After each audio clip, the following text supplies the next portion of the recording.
Bismillahirrahmanirrahim. Assalamualaikum warahmatullahi wabarakatuh. Alhamdulillahirabbil alamin wassalatu wassalamu ala asyrofil mursalin wa ala alihi wa sahbihi ajma'in.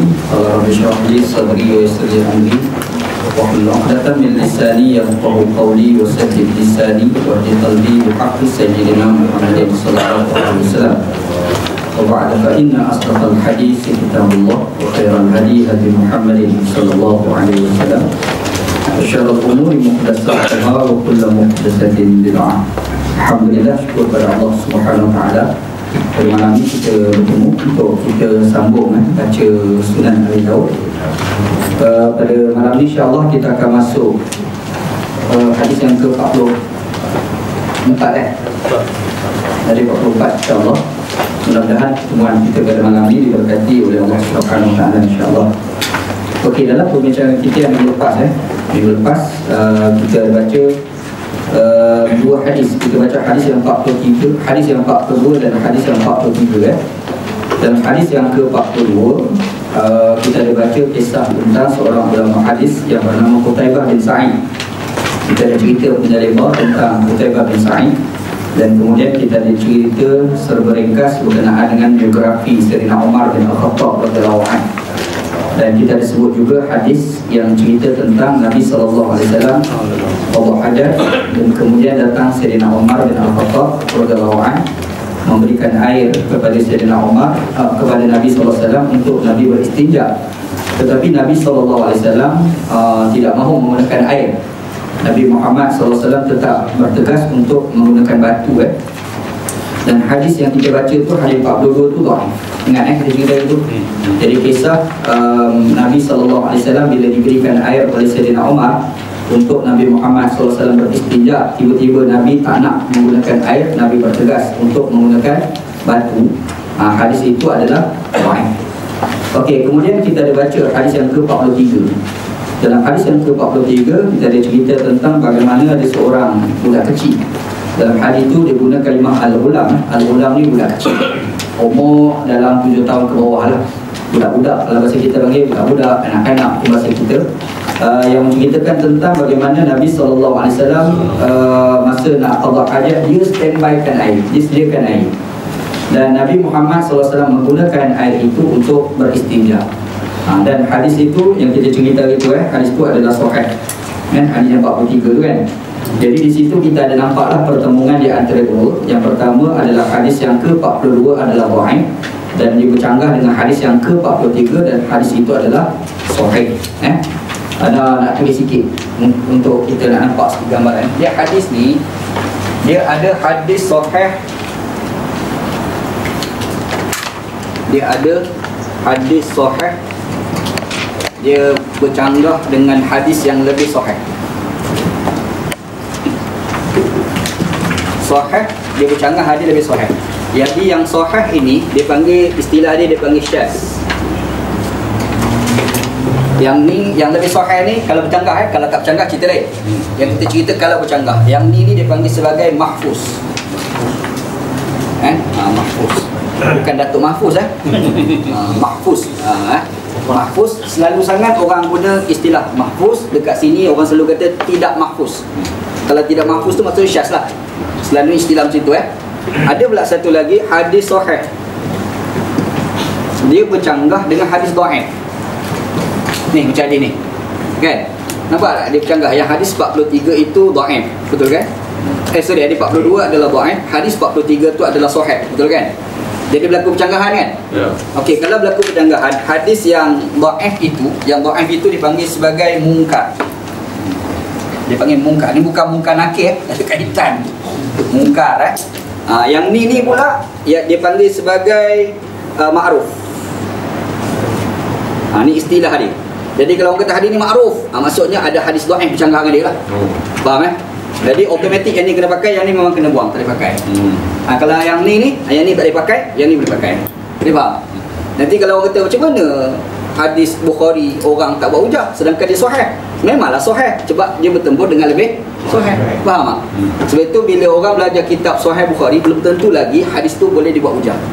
Boleh faham Sebab apa? Sebab dia sahih, tapi tiba-tiba ada hadis yang lebih sahih maka kena dahulukan hadis yang lebih sahih. Faham Kita bisa dengar istilah dhaif tu dia ada kategori.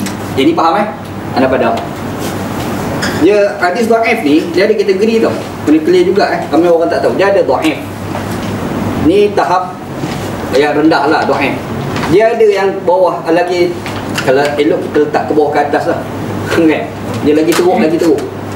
Dia dhaif. Ini okey sikit. Dia kadang-kadang beberapa keadaan boleh dibuat hujah. Bila kalau hadis dhaif tu banyak sangat. Itu yang dia boleh naik pada satu darjat, dia panggil hasan li ghairi. Jadi istilah hasan li ghairi, bukan hasan ali ni bila ni hasan li ghairi? Antaranya bila hadis satu tu hadis dhaif. Dia buat hujah dah. Tiba-tiba ada pula hadis yang sama, dhaif pula. Banyak sangat, maka boleh dibuat hujah, dia panggil hasan li ghairi. Faham tak? Ada pula dia lagi teruk, dia naik, dia panggil dhaif jiddan. Dhaif jiddan. Kita bisa dengar istilah Jack Jidan. Ni kau ni Jack Jidan. Jidan tu makna kuat lah. Betul Ustaz Syahid terjemahan dia. Dhaif jiddan ni terlalu dhaif. Yang ni tak boleh, yang ni beberapa keadaan dia boleh jadi buat hujah. Tapi yang ni dah tak boleh dah. Ni dah tak boleh buat hujah dah. Kalau orang kata hadis ni dhaif jiddan, tak boleh buat hujah lah tu. Kalau orang kata fadailul a'mal, untuk nak nak bagi motivasi kita melakukan ibadat kan. Kalau yang ni boleh lagi, yang ni dah tak boleh dah. Faham Ada lagi teruk daripada dhaif jiddan.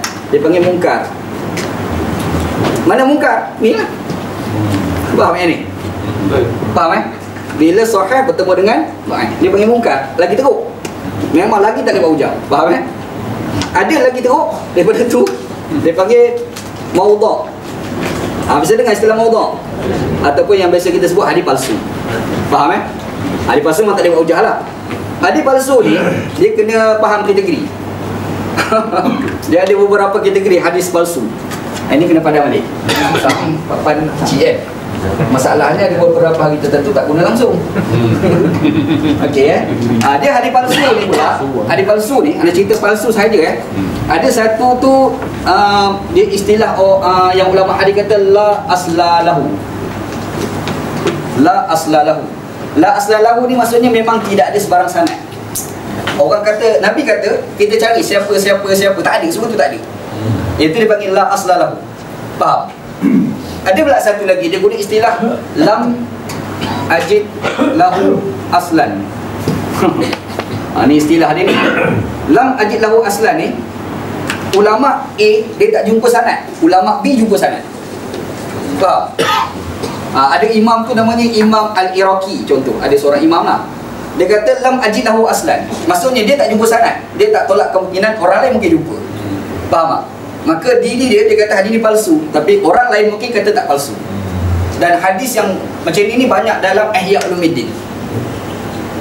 Kitab Ihya Ulumuddin tu, yang Imam Al-Ghazali tu kan, yang banyak yang ni lah. Yang orang kata palsu-palsu jenis ni, bukan jenis ni.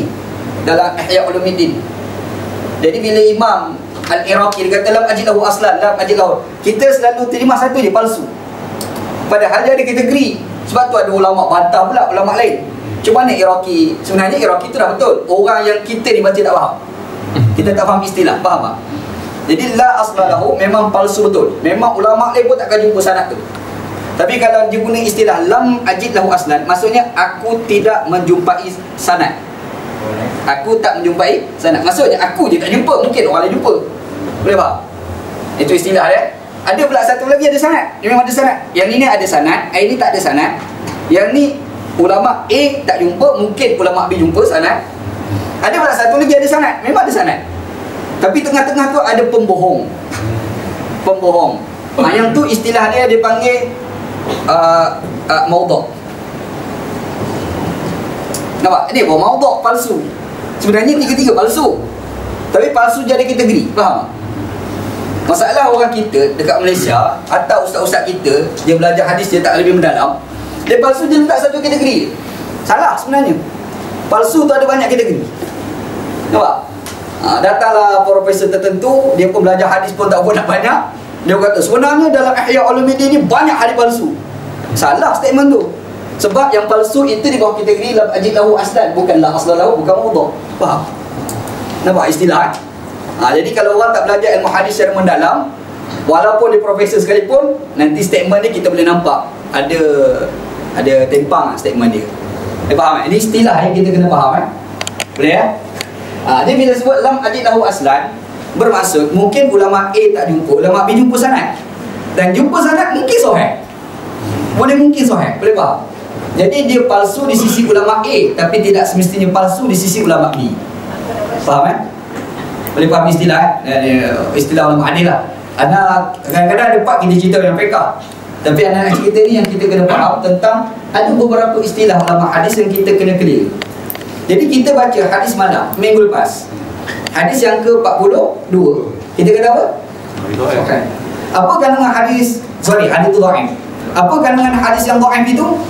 Nabi Muhammad SAW diberikan air untuk beristinja, Nabi tak nak guna air, Nabi nak guna batu. Betul kan? Tapi sahih tak? Tak, dhaif. Kita pergi pula hadis yang ke-43, sahih, betul? Dalam sahih itu nampak memang Nabi bertegas menggunakan air, betul? Bercakap tak? Maka hadis yang mula-mula itu dipanggil apa? Mungkar. Faham? Jadi bila mungkar memang tak dibuat hujah dah. Memang tidak boleh dibuat hujah. Boleh faham? Itu istilah ulama hadis lah.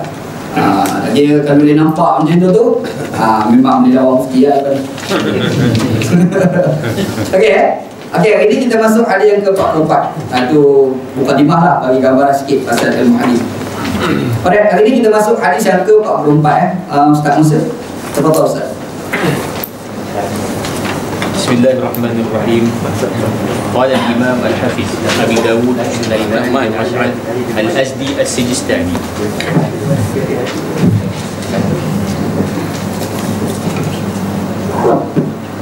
حدثنا محمد بن العلاء أخبرنا معاوية بن هشام عن يونس بن الحارث عن إبراهيم بن أبي ميمونة عن أبي صالح عن أبي هريرة عن النبي صلى الله عليه وسلم قال نزلت هذه الآيات في أهل القباء فيه رجال يحبون أن يتطهروا قال كانوا يستنجون بالماء فنزلت فيهم هذه الآية. Okey, hadis ni Imam Abu Daud dia belajar daripada guru yang bernama Muhammad bin Al-Ala. Ini adalah orang Kufah. Orang Kufah. Dan kita dah bincang dia ni dalam hadis yang ke-18 hari itu.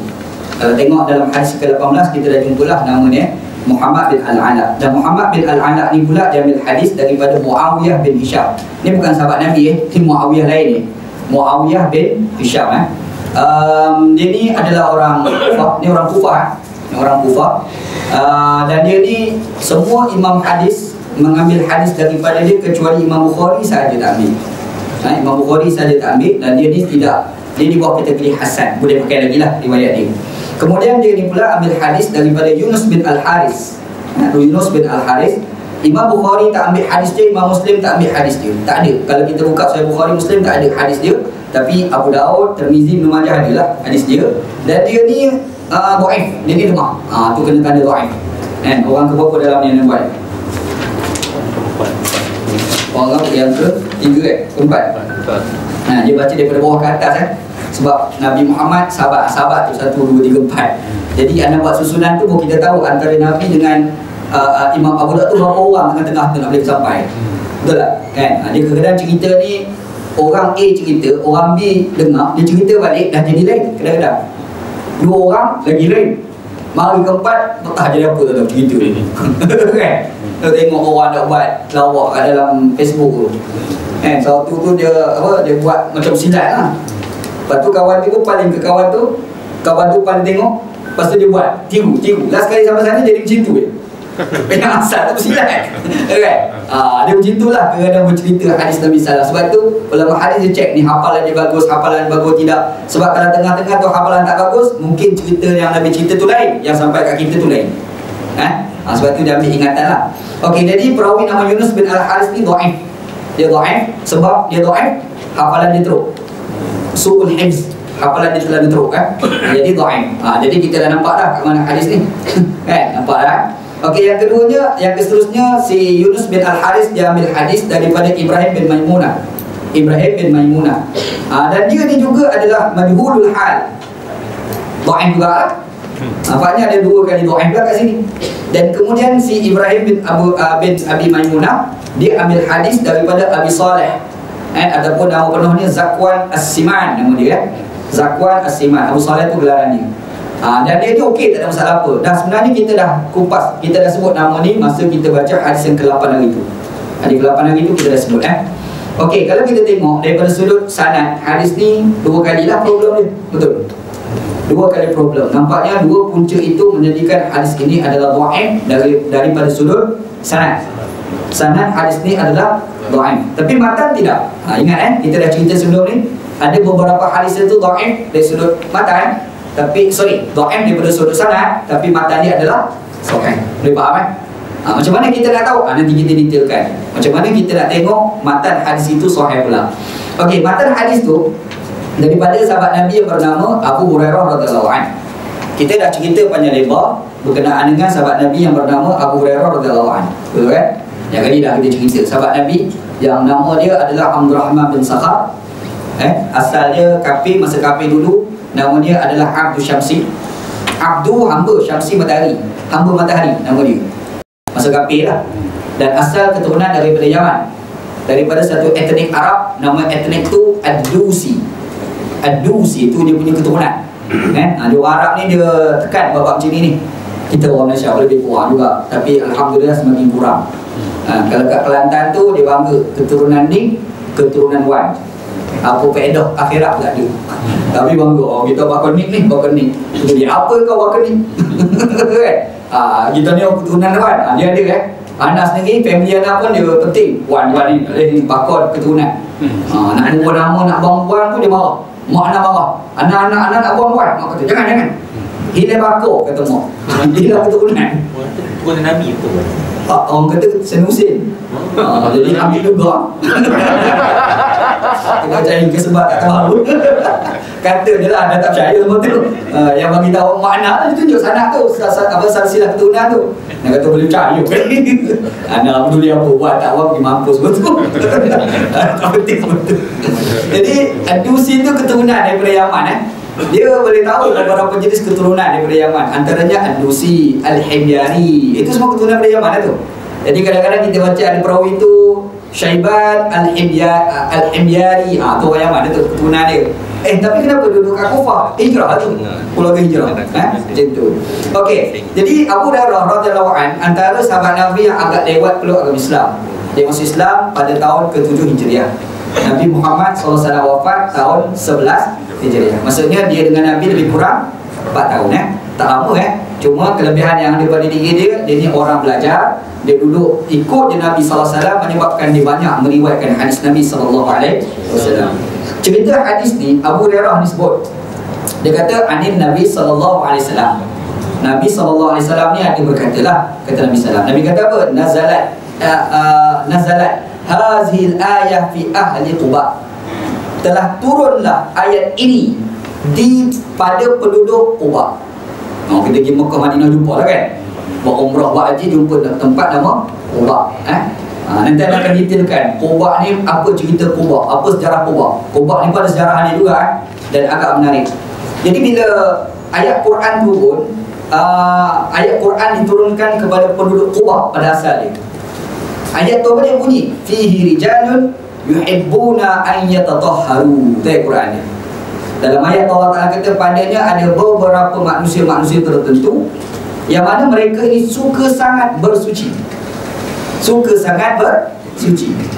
Jadi bila ayat Quran surah At-Taubah ayat 108 tu diturunkan kepada penduduk Quba, qala Nabi Muhammad ni cakap, kata Nabi SAW. Nabi kata apa Nabi SAW, bukan Nabi, Abu Hurairah kata.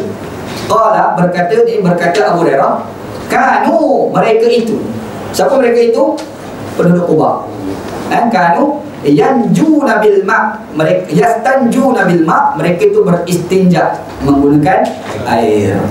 Fanazalat fihim hadhil ayat, lalu turunlah ayat ini kepada mereka. Rupa-rupanya ayat At-Taubah ayat 108 ini diturunkan berkait dengan mereka beristinja menggunakan air.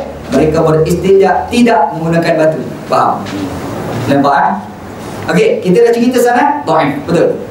Sanad dhaif. Tapi kalau kita buka dalam ada hadis yang lain, rupa-rupa hadis ni dia bukan Abu Hurairah je riwayat, ramai sahabat Nabi lain riwayat.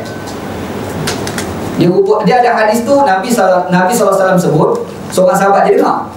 Kan? Ada satu lagi Nabi sebut, ada 2-3 orang sahabat Nabi dengar. Lepas tu dia cerita. Jadi antara hadis yang Nabi sebut seorang sahabat dengar, dia cerita, dengan satu hadis Nabi sebut 2 orang sahabat Nabi dengar, mana lagi kuat? 2 lagi kuat. Kaedah dia dah. Lepas tu kandungan cerita tu konsisten, sama aja.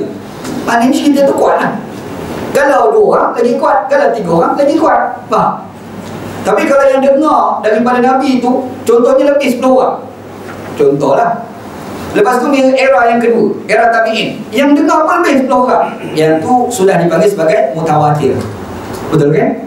Macam Nabi Muhammad baca Quran, sahabat Nabi dengar pun lebih 10 orang tu. Betul kan? Lepas tu sahabat Nabi ni pula baca, yang dengar tu pula lebih 10 orang. Tali menani sampai sekarang, maka itu dipanggil sebagai mutawatir. Faham kan? Ada orang tanya anak apa ni? Ada orang buat diskusi pasal tafsir Quran. Kawan-kawan Indonesia lah. Dia bangkit soalan, macam mana kita boleh tahu susunan Al-Quran? Pernah kita fikir soalan tu? Macam mana kita boleh tahu susunan Al-Quran? Sedangkan asbabun nuzul ayat Quran tu kan kadang-kadang Al-Baqarah dekat akhir, At-Talaq kat belakang, dekat awal. Betul kan? Jadi kalau kita fikir susunan, mestilah Makkah tu mungkin cerita ayat Makkah je lah. Mungkin ayat Makkah tu surah Al-Fatihah, surah Al-Baqarah, Al-Imran. Bila masuk yang belalas tu mungkin dekat Madinah dah, kalau kita fikir logik kita lah kan. Tapi kadang-kadang kita jumpa juzuk Ammar tu yang belakang tu, banyak ayat tu daripada Makkah, turun dekat Makkah. Betul kan?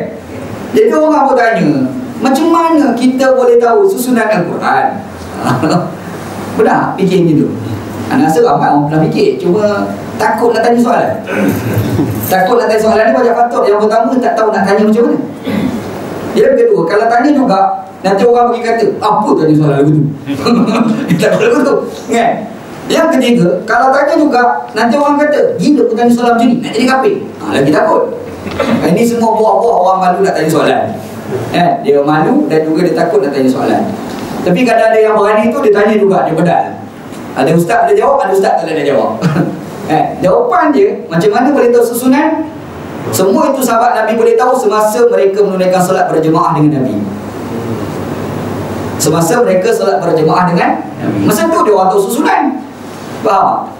Kalau tak tahu lah susunan tu. Sebab ayat Quran tu orang tu kan tak ikut tertib dia kan.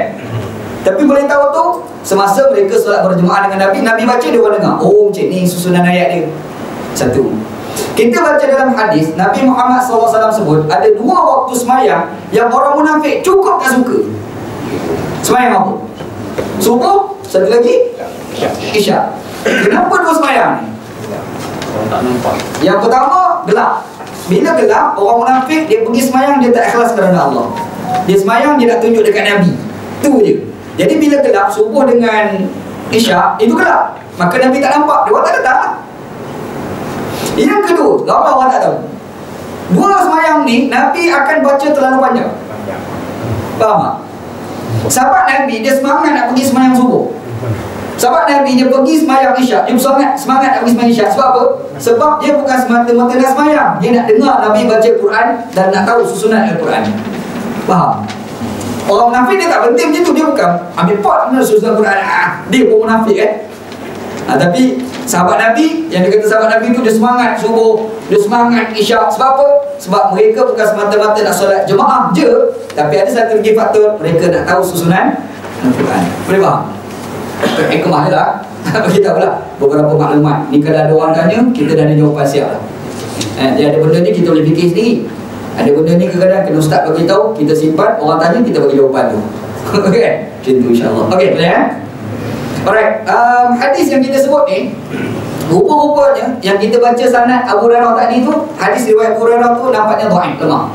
Ada 2 problem kat situ kan, yang kita dah sebut tadi.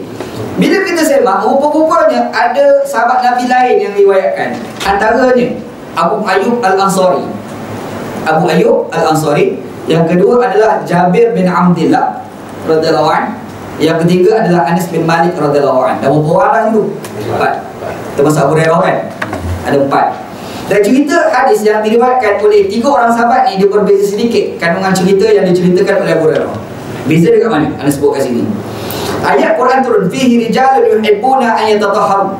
Tu ayat Quran tu lah. Pada mereka itu beberapa orang-orang lelaki yang mereka tu amat suka beristinja, amat suka bersuci. Jadi bila turun ayat Quran tu qala Rasulullah sallallahu alaihi wasallam, Nabi Muhammad pun bercakap. Nabi kata apa? Ya ma'syaral ansar, wahai orang-orang ansar. Hadis yang tadi dia guna orang penduduk Quba, betul tak? Yang ni dia guna orang ansar. Sebab apa? Sebab orang Quba juga adalah orang ansar. Mereka adalah orang Madinah. Faham Mereka adalah orang Madinah. Jadi kita terus faham kat sini, yang dikatakan orang ansar bukan dibataskan kepada Aus dan Khazraj sahaja. Faham? Kita dah faham apa itu orang Ansar, orang Madinah. Otak kita ada fikir dua je, Aus Khazraj. Betul ke? Sebenarnya dia tidak dibataskan kepada Aus dan Khazraj sahaja. Kalau orang yang bukan Aus Khazraj, orang Aus Khazraj, bukan Aus Khazraj pun disebabkan mereka orang Madinah, mereka juga adalah orang Ansar. Boleh faham? Lepas tu kita ada baca sebelum ni kisah sahabat Nabi yang bernama Abu Musa Al-Ash'ari, Huzaifah bin Al-Yaman, yang mana dia dah hijrah duduk dekat Huzaifah bin bukan Jabir bin Abdillah, bukan Abu Musa Al-Ash'ari. Huzaifah bin Al-Yaman, asal orang Madinah. Dia pergi duduk kat Mekah sebelum Islam lagi. Dia dah duduk awal kan. Bila duduk kat situ, dia orang Mekah, dia hijrah ke Madinah sebelum Nabi hijrah ke Madinah. Balik cerita tu Jadi bila Nabi sampai dekat Madinah, Nabi jumpa dengan dia lah. Dan dia ada asal orang Mekah. Faham? Dia bukan orang Madinah, dia orang Mekah, dia hijrah pergi duduk di Madinah. Dan dia hijrah dekat Madinah sebelum hijrah Rasulullah SAW, sebelum Islam lagi. Dia dah duduk dekat Madinah. Bila dia sampai dekat Madinah, dia tanya Nabi, aku ni macam mana Rasulullah? Aku ni orang Ansar ke? Aku ni orang Muhajirin? Betul tak? Ingat cerita belum ni? Nabi kata apa? Kamu dulu. Betul tak? Kamu ni, wahai Huzaifah bin Al-Yaman, dua-dua. Muhajirin pun dia, Ansar pun dia.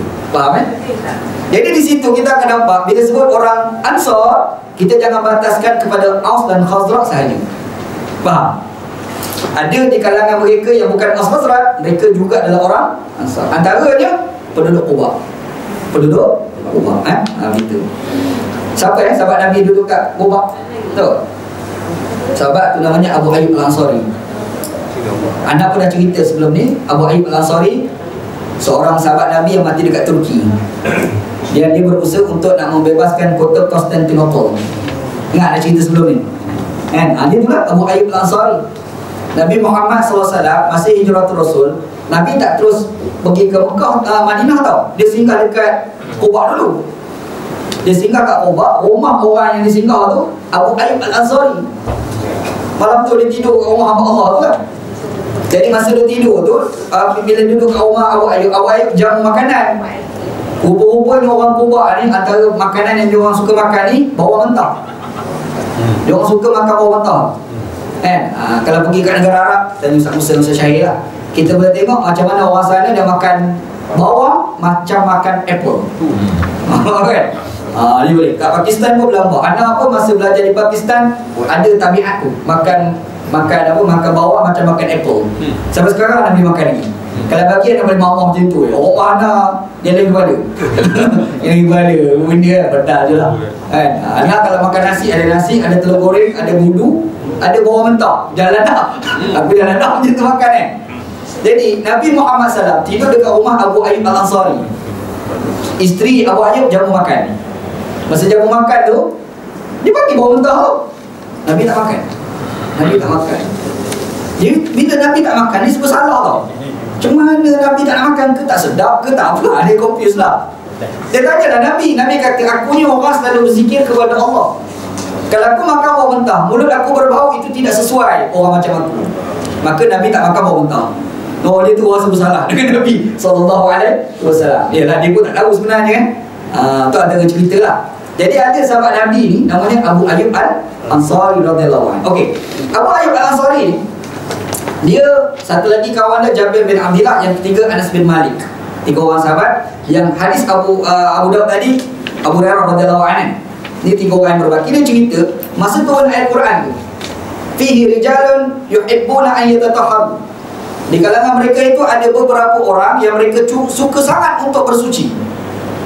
Jadi kata Nabi Muhammad SAW bila tuai Quran tu, Nabi kata kepada orang-orang Quba, penduduk Quba, Nabi kata apa? Ya ma'syaral ansar, innallaha qad asna alaikum fit tuhur, fama tuhurukum. Nabi kata, wahai orang Ansar, Allah Subhanahu wa ta'ala telah memuji kamu disebabkan kamu suka bersih. Sebab kamu suka bersih dia, Allah Ta'ala puji kamu. Jadi macam mana kamu bersuci?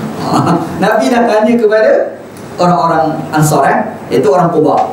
Jadi dia orang kata, qalu natawaddau lis-salah. Kami ni berwuduk untuk nak solat, satu. Wala tasilu minal janabah. Kami bila berjunub kami mandi, kata dia. Kami mandi, kami bukan tayamum, mandi betul.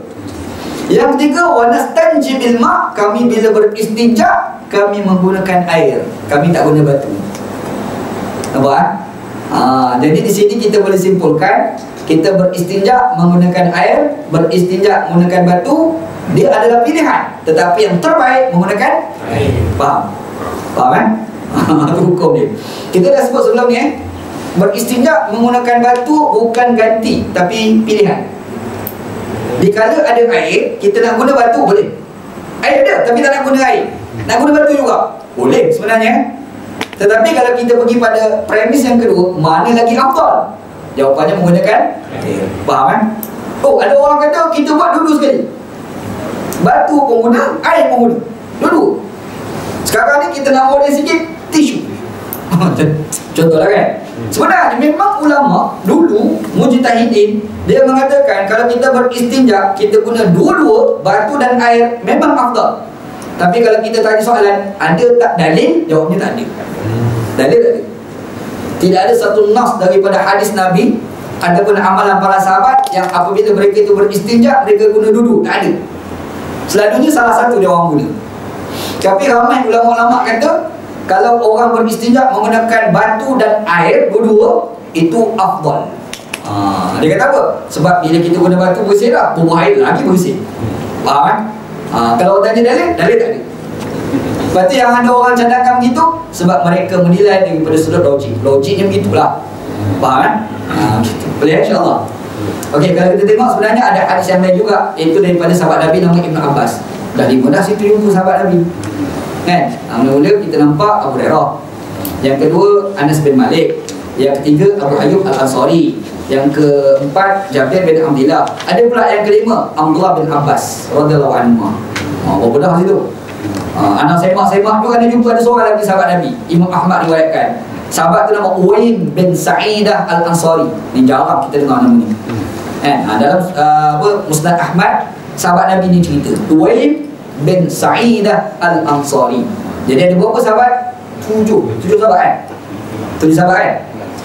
6 orang sahabat yang menceritakan hadis ni. Jadi di sini kita akan nampak memang dia dhaif sanad, tapi dia sahih matan. Boleh faham? Dia kita guna istilah tu. Faham tu istilah kan? InsyaAllah. Okey, alright. Penjelasan hadis.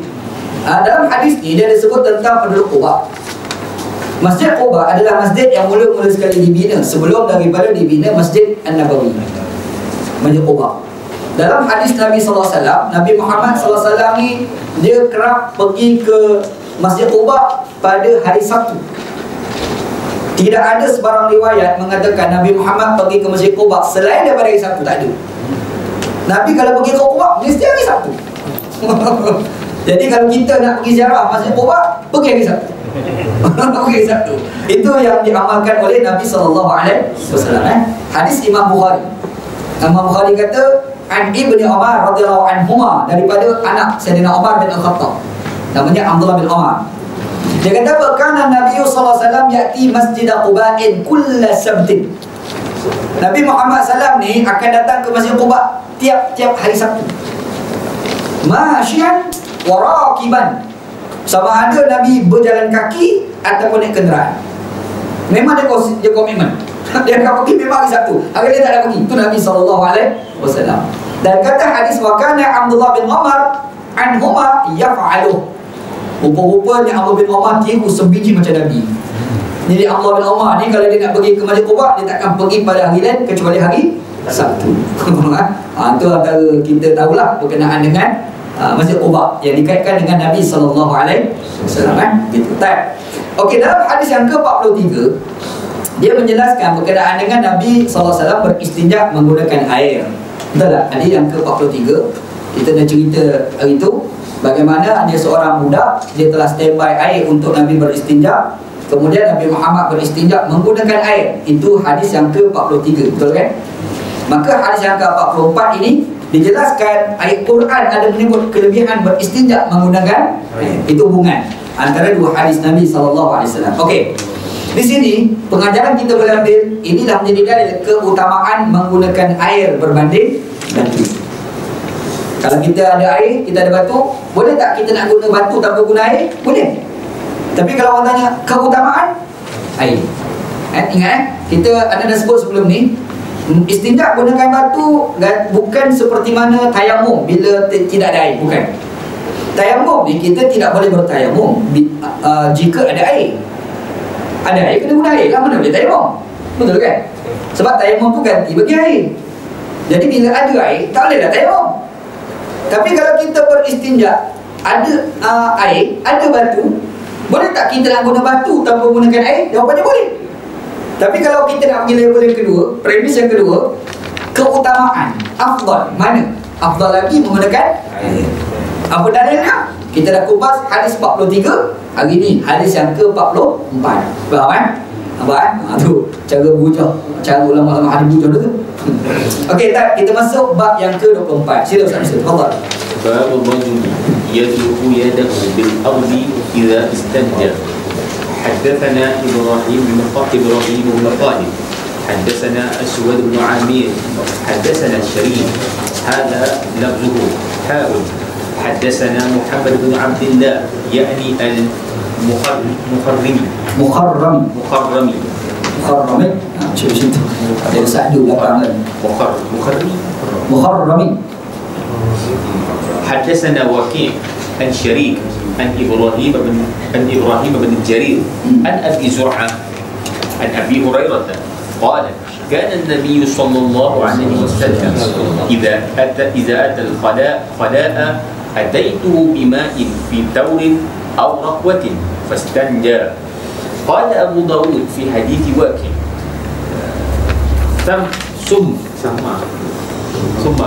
ثم مسح يداه على الأرض ثم أتيته بإناء آخر فتوضأ. قال أبو داود وحديث الأسود بن العامر أتم. Ya. Tak. Okey, hadis ni tajuk dia adalah okey, tajuk hadis baru ar-rajul yadluqu yadahu bil ard idza istanja. Dia apabila dia beristinja, selesai daripada dia beristinja, dia basuh tangan, lepas tu dia gosok kat tangan dekat bumi, kat lantai. Itu tajuk dia. Jadi Nabi Muhammad SAW bila dia beristinja, dia qada hadat, dia beristinja, dia basuh dah, lepas tu tangan dia gosok kat bumi. Kalau kita sekarang ni mungkin kita beristinja, tangan tu kita lap dengan kain. Masa ada double 2-3 kali bersih nak kat situ kan. Itu maksud dia. Okey, hadis yang ke-45 Hadis ni Imam Abu Dawud dia belajar daripada guru yang bernama Ibrahim bin Khalid. Ini orang Baghdad. Ini adalah orang Baghdad dan dia ni adalah ulama yang asalnya bermazhab Hanafi. Tiba-tiba Imam Syafi'i telah pergi ke Iraq, dia jumpa Imam Syafi'i, dia tukar mazhab, jadi mazhab Syafi'i. Jadi asal mazhab Hanafi kat Iraq kan mazhab Hanafi. Baghdad kan, itu kota Baghdad tu induk tempat mazhab Hanafi. Imam Hanafi pun duduk kat situ kan, Imam Abu Hanifah. Jadi orang nama Ibrahim bin Khalid ni, dia ni orang mazhab Hanafi asal. Duduk tak lama Imam Syafi'i kan pergi kat Baghdad mengaji kat situ. Sampai kat situ dia tengok Imam Syafi'i, dia pergi mengaji dengan Imam Syafi'i. Dia syok pula dengan Imam Syafi'i. Last kali dia tukar mazhab. Jadi daripada mazhab Hanafi bertukar kepada mazhab Syafi'i. Dia bukan semata-mata jadi bukan tukar mazhab, bahkan dia salah seorang ulama di dalam mazhab Syafi'i. Jadi dia ni bukan semata-mata mahir dalam bidang hadis, dia mahir juga dalam bidang fiqh. Ni ulama ni. Orang Baghdad orang Baghdad. Okey, dia ni pula ambil hadis daripada guru yang bernama Aswad bin Amir. Tengok orang Arab nama Aswad. Aswad ni makna hitam.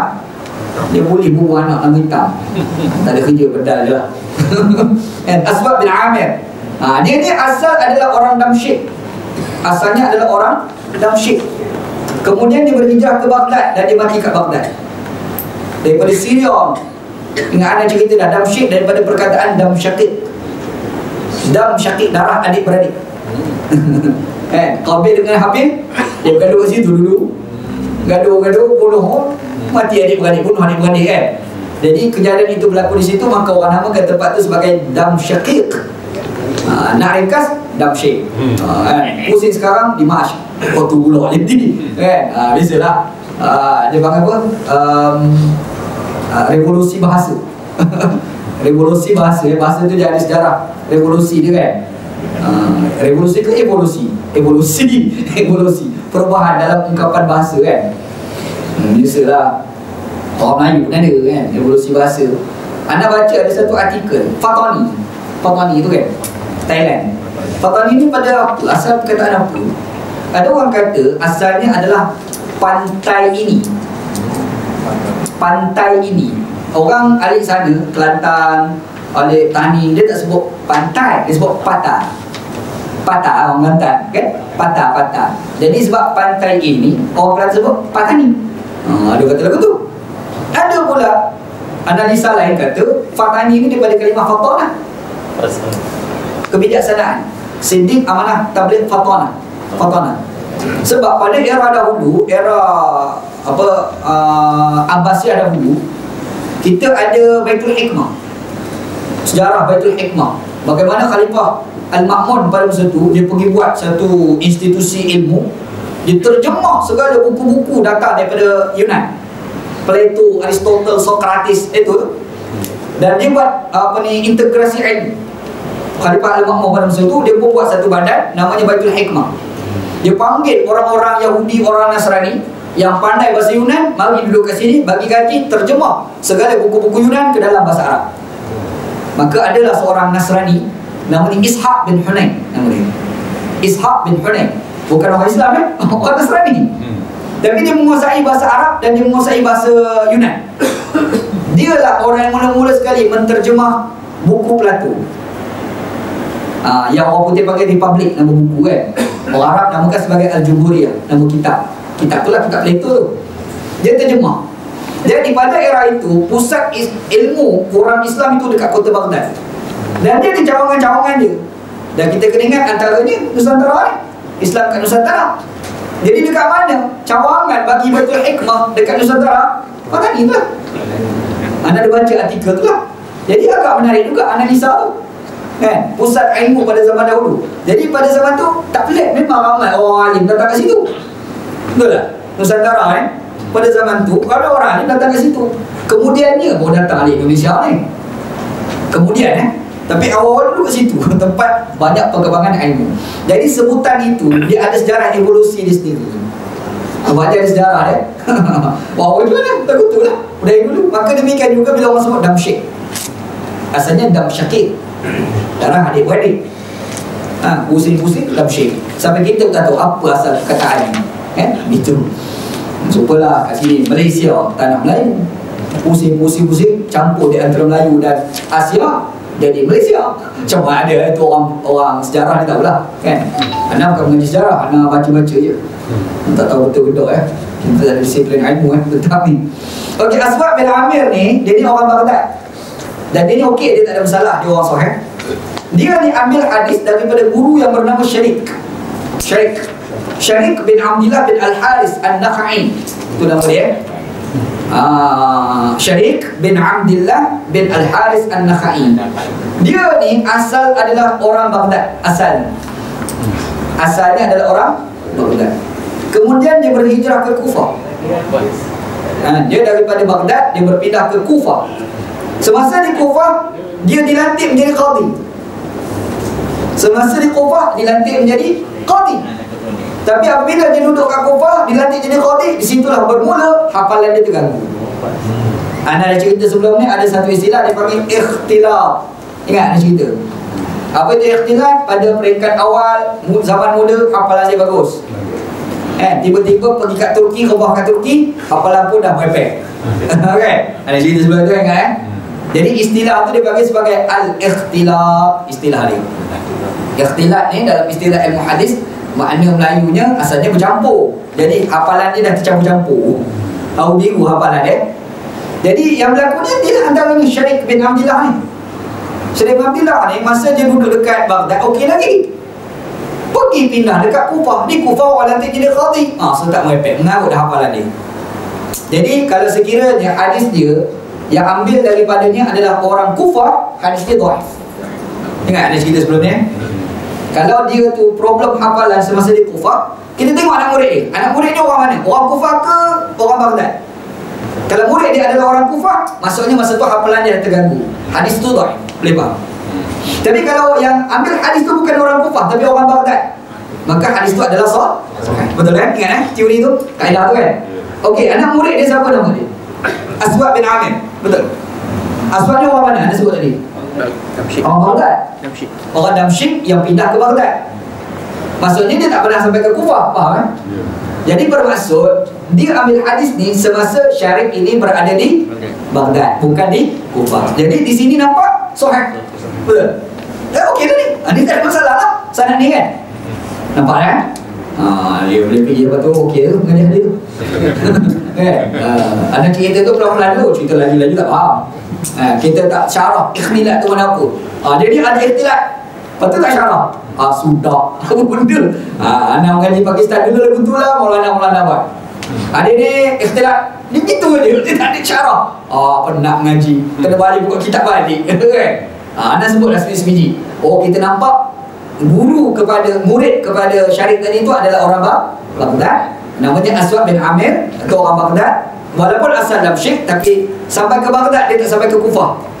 Jadi maksudnya dia belajar daripada Syarif itu ketika itu Syarif belum lagi pergi ke Kufah. Ketika itu hafalan dia masih bagus lagi. Jadi kita nampak sudut itu sahih. Betul? Sahih. Masalah hadis ni dia ada sanad yang kedua. Ada sanad kedua pula. Iaitu daripada guru yang bernama Muhammad bin Abdillah Al-Mukharrami. Ini guru kepada Imam Abu Dawud. Jadi orang Baghdad. Dia orang Baghdad. Orang Baghdad dan dia mati dekat Baghdad. Dia bukan biasa-biasa, bahkan sempat menjadi mufti lah. Hebat juga lah guru Imam Abu Dawud yang bernama Muhammad bin Abdillah ni. Dia ni belajar daripada guru yang bernama Waqi'. Siapa Waqi'? Ingat kita cerita guru Imam Syafi'i. Anda cerita sebelum ni, Imam Syafi'i jalan-jalan dekat pasar. Tengok jalan-jalan, tiba-tiba tengok ada seorang budak perempuan tu, kain dia terangkat, nampaklah sikit betisnya. Kan? Bila ternampak betis tu, dia pun balik, dia punya hafalan dah berepek. Sudah, tak ingat dah. Quran pak mana, hadis pak mana, apa dia tak ingat dah. Sebab apa dia terbayang betis hamba Allah tu. Okay?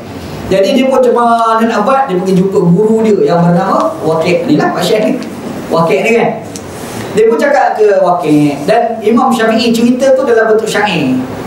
Syakautu ila Waqi'in an su'i hifzi fa arsyadni bi tarkil ma'asi fa innal ilma nur wa nurullah la yu'ti li'asi. Imam Syafi'i dia boleh cerita sambil-sambil baca syair. Aku report masalah aku kepada guru aku yang bernama Waqi'. Syakautu ila Waqi'in an su'i hifzi, berkenaan dengan buruknya hafalan aku. Okey, itulah tengok betih orang perempuan tu. Fa arsyadni bi tarkil ma'asi. Guru aku Waqi' bagi nasihat pada aku, tinggalkan maksiat, kata dia. Fa innal ilma nur, kerana ilmu itu cahaya. Wa nurullah la yu'ti li'asi, cahaya Allah tidak akan diberi kepada pelaku maksiat. Ini kata Imam Syafi'i. Jadi guru yang memberi nasihat itu adalah Waqi'. Ni kita jumpa nama dia. Seorang ulama hadis juga. Dia juga adalah guru Imam Asy-Syafi'i rahimahullah. Dia orang mana? Orang Kufah. Dia adalah orang Kufah. Okey, Waqi' ni dia ambil hadis daripada Syarif. Syarif pula, Syarif kan tadi kan? Syarif kan? Sama. Jadi kalau kita tengok yang pertama tadi, sahih ke dhaif? Sahih. Sebab apa? Sebab murid dia orang Baghdad, betul kan? Yang ni murid dia orang mana? Waqi' orang Kufah kan? Sanad yang kedua ni sahih ke tak? Tak sahih. Ada satu hadis, dua jalur, satu sahih, satu tak sahih. Nampak? Jalur Boleh nampak gambaran cerita. Okey. Syarik ni pula dia ambil hadis daripada Ibrahim bin Jarir. Ibrahim bin Jarir. Jarir, Ibrahim bin Jarir, Hajar. Bukan. Jarir. Ibrahim bin Jarir. Jarir ni sahabat Nabi. Ibrahim tu bukan sahabat. Sorry. Bapa kepada Jarir tu sahabat. Bapa dia nama Abdullah. Sorry. Jarir tu sahabat. Jarir bin Abdullah Al-Bajali nama bapa dia. Kan disebut sini Ibrahim bin Jarir kan? Ibrahim bin Jarir Hajar. Rumi betul. Jangan salah. Adik kau ni? Adik itu Salah typing. salah typing. Pitching Arab tu Salah betul. Jarir. Rumi tak salah. Kau Arab tu. Jarir. An Ibrahim bin Jarir. Betul lah Ibrahim bin Jarir. Tulis Rumi salah. Oh, terjemah Rumi. Rumi yang tersilap. Ini bukan masalah atap Arab tu, salah ana kan. Ni jangan salah ke kitab ni, salah ana ni. Ibrahim bin Jarir. Ibrahim bin Jarir bukan Ibrahim bin Hajar. Betul lah. Masih baik kalau kita tidak tak perasan. Ibrahim bin Jarir. Ibrahim bin Jarir ni bapa dia tu Jarir bin Abdullah Al-Bijli. Jarir bin Abdullah Al-Bijli ni sahabat Nabi. Jadi Ibrahim tu bukan sahabat, dia tabi'in. Anak dia tu, Ibrahim tu anak lah. Jarir tu sahabat Nabi. Jarir bin Abdullah Al-Bijli ni, nanti kita akan jumpa hadis lah. Kita akan cerita panjang lebar tentang dia. Anak sebut sikit dia. Jarir bin Abdullah Al-Bijli ni sahabat Nabi yang terkenal dengan handsome. Segak. Cukup segak. Dia ni bukan biasa orang. Dia ni ada pengikut dia. Mungkin sekarang kita boleh bubuh dekat Aaron Aziz kot. Boleh lah buat dia kan. Bagilah nak bubuh anak, orang tengok geram pula. Kan, kita buat macam tu lah. Actually Aaron Aziz lah. Dia orang handsome, Jarir bin Abdullah ni. Dia ni sebelum dia Islam, dia ni ada pengikut dia. Bila dia pergi jumpa dengan Nabi, mesti ada orang follow dia. Dekat Malaysia ni macam siapa? Macam Awi kot. Ada siapa Awi bin kot? Awi Bins. Dia motor ada geng dia. Tak tahu geng mana. Tak tahu dia follow dia kan. Macam tu lah dia. Jadi bila dia datang jumpa Nabi SAW, Nabi kata, "Idza atakum karimun qaum fa akrimu," kata Nabi. Kalau datang kepada kamu seorang yang dimuliai oleh satu kaum, kamu muliakan dia. Itu kata Nabi SAW. Hadis ni dah menjadi dalil ajar kepada kita. Kadang-kadang kalau ada orang punya ketua, ada pengikut, walaupun dia jahat macam mana pun, datang tempat kita, kita kena hormat dia sebab dia ada pengikut. Ada cerita luar sikit. Ada cerita dia kuliah attention sangat, payah nak ingat pula kan. Dia selang-selang sekali kita masih cerita lain. Masa tertubuhnya Pakatan Harapan, kita volunteer ni. Masa tu Pakatan Harapan, kita ada buat satu, dia panggil apa masa tu, buat kat IDCC, apa himpun ramai-ramai, bukan seminar, convention Pakatan Harapan yang pertama. Kita kena ingat convention pertama pada masa tu, Dr. Mahathir belum lagi bersama dengan Pakatan Harapan pada masa tu. Belum lagi Anda masa tu ditugaskan oleh Kak Wan. Masa tu Kak Wan Presiden Parti Keadilan untuk tulis beberapa hal-hal yang disampaikan oleh penceramah-penceramah dalam ucapan itu. Dalam ucapan siapa-siapa lah. Semasa tu Mak Sabu cakap, Saludin Ayub cakap, macam-macam lah pimpinan cakap kan. Jadi kita dengar semua ucapan. Tiba-tiba Kak Wan telefon datang. Kak Wan Azizah Wan Ismail pun datang. Jadi boleh kata, "Ustaz, Mahdi nak datang?" Kata Kak Wan. "Anda tak tahu paleko. Kak Mahdi datang, biar datang, apa masalah?" Bodohnya aku masa tu, tak tahu cerita kan. Anda kata biar datang. Yalah, Mahdi datang ni Ustaz. Anda pun tanya, yalah apa masalah Mahdi tu? Itulah. Sebenarnya dia tidak ada dalam jadual, tentatif dia tak ada. Anak fikir, dia bukan salah satu entiti dalam pakatan pada masa tu. Tapi dia datang.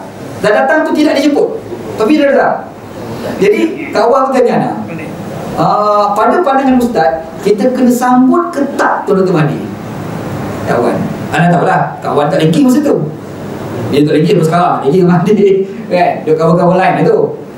Jadi kita katalah, pada anak kawan, anak kata susah nak jawab ni, sebab benda ni melibatkan pada politik. Kalau salah penat anak bagi pandangan macam tu kan.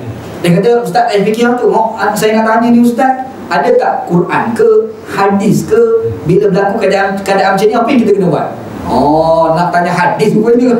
Dia nak dalil. Nah, ni bila kat awal cakap lagu tu, ada terus kata, Nabi Muhammad SAW kata, idza ja'akum karimul qaum fa akrimu. Hadis ni lah. Hadis ni melibatkan kepada Jarir bin Abdullah Al-Bijli. Dia ni orang handsome, dia ada pengikut dia. Dia datang jumpa dengan Nabi, masa tu tak Islam lagi. Nabi kata kepada sahabat, kamu kena hormat dia. Tu kata Nabi SAW. Ada apa kata kawan? Hadis tu ada kawan, hadis tu. Ja'aka karimul qaum fa akrimu. Bila datang orang mulia satu kaum, kamu kena muliakan dia. Kawan kata disebabkan hadis tu, kawan sambung. Itu kawan sambung tu. Cerita ni jalan orang tahu. 2, 3 tu 4 yang dia cerita. Sebab bila cerita melibatkan anak sendiri. Cukup sekadar tu. Sini balik. Jadi Jarir bin Abdullah Al-Bijli itu anak dia nama Ibrahim. Dia adalah orang Kufah. Okey. Dia ni pula ambil hadis daripada Abu Zur'ah ni, dia ni bin Abdullah bin Jarir bin Abdullah Al-Bijli. Nama dia Abu Zur'ah bin Amrin bin Jarir bin Abdullah Al-Bijli. Ada pula ulama lain kata dia bukan Abu Zur'ah bin Amrin, tapi nama dia Amrin. Ini khilaf. Jadi Amrun bin Jarir bin Abdullah Al-Bijli, dia Abu Zur'ah tu namanya Amrun bin Jarir bin Abdullah Al-Bijli. Yang atas tadi Ibrahim bin Jarir bin Abdullah, betul tak? Maksudnya kita nampak Amrun dengan Ibrahim tu adik-beradik, betul tak? Adik-beradik. Okey, Ibrahim dengan Amrin, siapa adik, siapa abang? Soalan dia boleh tanya pula soalan situ. Ibrahim bin Jarir bin Abdullah Al-Bijli ambil hadis daripada Abu Zur'ah yang kita sebut berlaku khilaf, apakah nama dia Abu Zur'ah bin Amrin ataupun nama dia sendiri adalah Amrin bin Jarir bin Abdullah. Okey, Abu Zur'ah tu adik, Ibrahim tu abang. Jadi selalunya adik belajar hadis daripada abang. Ini terbalik, abang belajar hadis daripada adik. Dia pun ikut tu. Okey, hadis ni daripada Abu Hurairah radhiyallahu anhu. Hadis ni ada berlaku perdebatan dalam kalangan ulama hadis tentang status hadis ni. Kekhilafan itu berlaku pada perawi yang bernama Ibrahim bin Jarir. Kalau dalam kertas tu Ibrahim bin Jarir, perawi yang ketiga. Perawi yang ketiga Ibrahim bin Jarir. Yang tadilah tersilap Hajar tu kan. Tengok kat dalam kertas tu nombor 3 tu. Sebab ada ulama hadis kata dia ni majhulul hal. Ingat tak definisi yang ada sebut hari itu? Apa itu majhulul hal? Apabila ada 2 orang perawi, apabila seorang ulama hadis yang belajar daripada dia 2 orang sahaja. Tapi kalau seorang ulama hadis, seorang dia belajar dengan dia, orang pun tak ada cerita dia ni belajar dengan siapa, tu guru siapa, semua orang tak tahu. Yang tu dia panggil majhulul ain. Ingat kita bincang tu kan? Ada pula satu lagi seorang ulama hadis yang pergi belajar 2 orang. Lepas tu orang tak ada cerita dia ni sebenarnya mengaji siapa, orang pun tak tahu. Tapi ada 2 orang. Maka itu dia panggil sebagai majhulul hal. Nampak kan? Jadi majhulul hal ni di bawah kategori dhaif. Tapi dhaif yang boleh dikuatkan. Faham? Dia ada dhaif yang boleh dikuatkan, ada dhaif tidak boleh dikuatkan. Dia yang disebut dhaif jiddan, dhaif. Wah, cerita kan? Jadi bila sebut majhulul hal dia dhaif, tapi dhaif yang boleh dikuatkan. Maka disebabkan itu ada ulama hadis kata hadis ini adalah hasan li ghairi. Hadis hasan li ghairi. Maksudnya sanad dia dhaif tetapi ada penguat daripada sudut hadis-hadis yang lain. Maka dia dipanggil sebagai hasan li ghairi.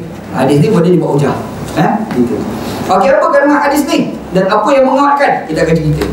Abu Hurairah radhiyallahu anhu kata, "Kana Nabi sallallahu alaihi wasallam iza ata al-khala'a." Nabi SAW ni apabila dia datang ke tempat untuk nak qada hajat. Kalau kita sekarang ni nak masuk jamban lah.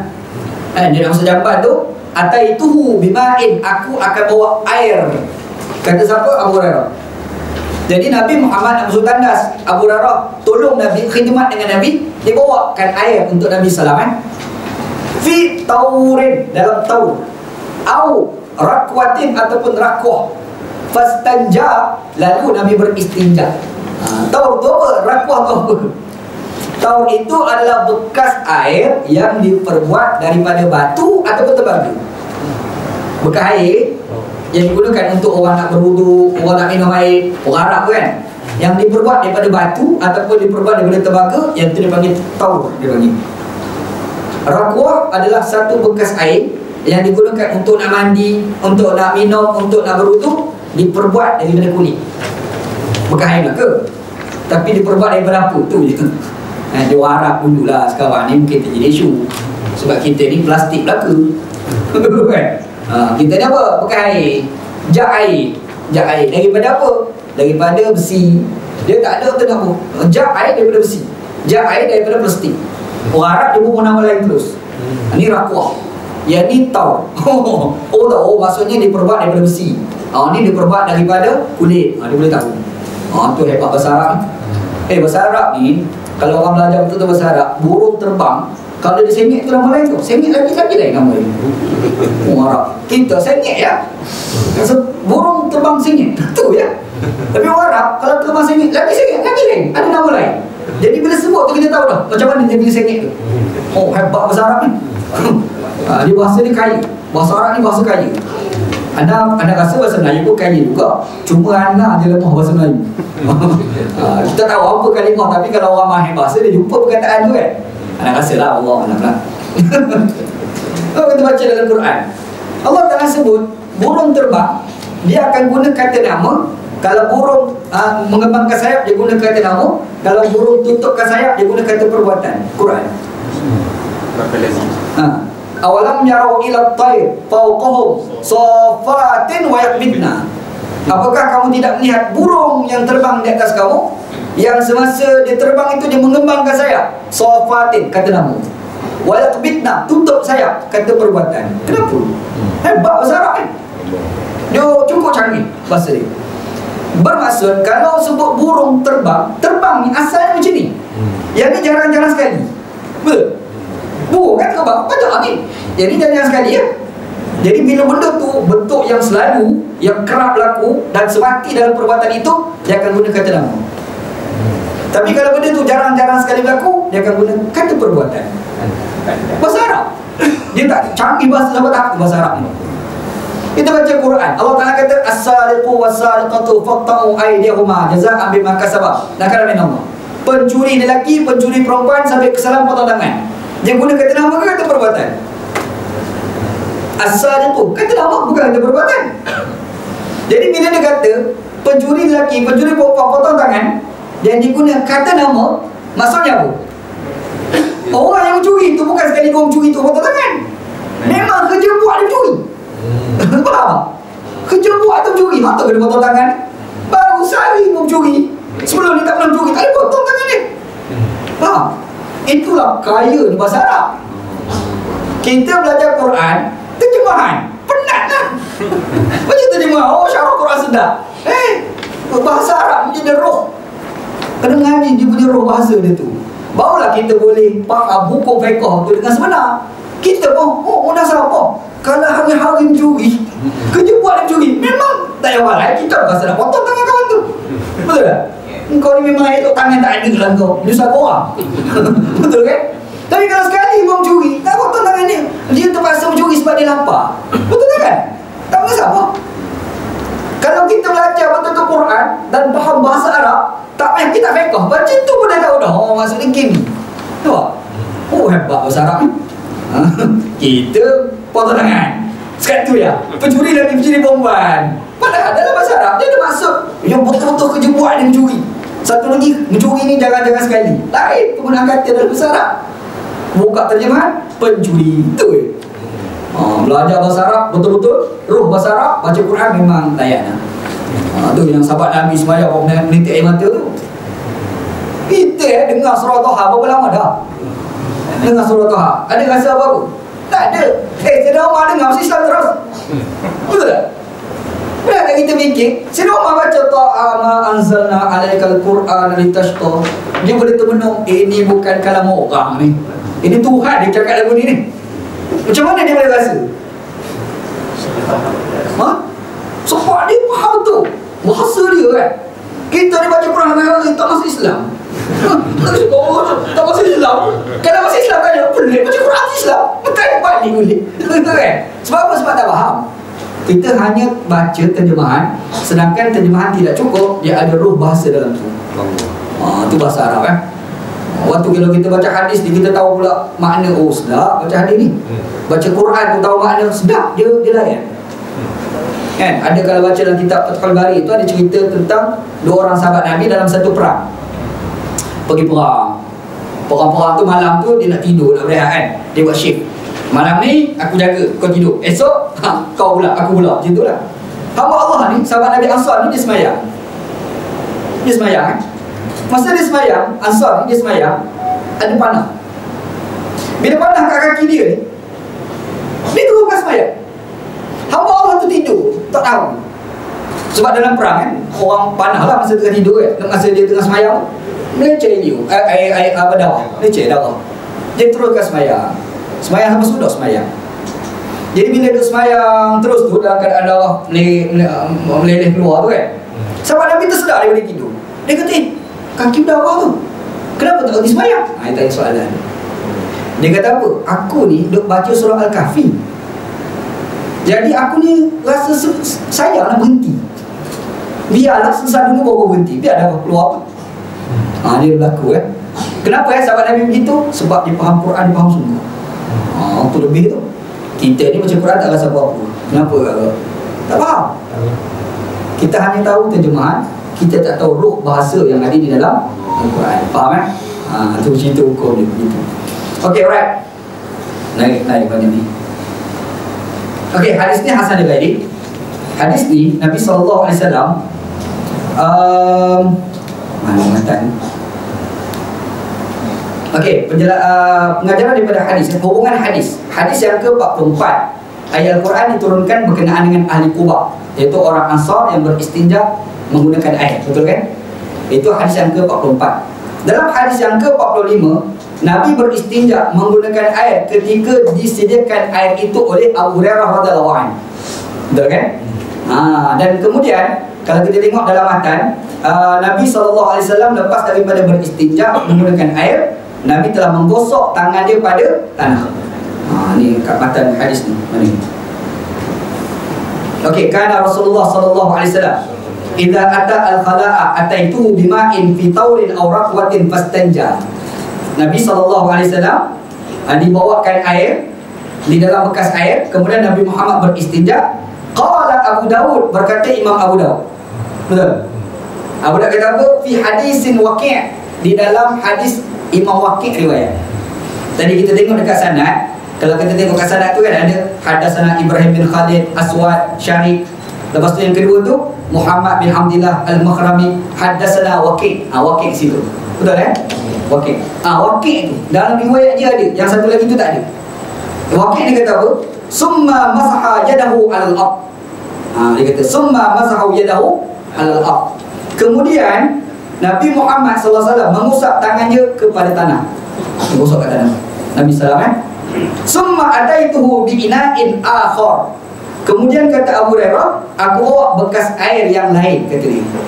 Aku bawa bekas air yang lain. Fatawadda'a. Nabi Muhammad SAW pun berwuduk menggunakan air yang lain itu. Faham?